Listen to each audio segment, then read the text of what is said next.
Ilang araw na lang, Pasko na. Ang dami nang nagbago. Para bang ang bilis ng panahon. Ilang beses nang dumaan ang Pasko. Kumbaga yung dating masaya at espesyal para sa atin, na ngayon parang normal na lang.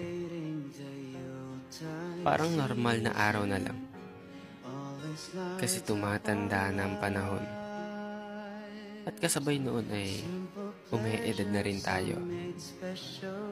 Yung dati na handang-handa ka pa sa damit na susuotin. Gumagala ka pa para mamasko. Ngayon, sa bahay ka na lang, nakatingin sa kabataan. Dati nangangaroling ka pa, di ba? Kasama mo mga kaibigan mo. Dayo pa kayo sa ibang lugar. Tindahan, bahay-bahay, barangay hall.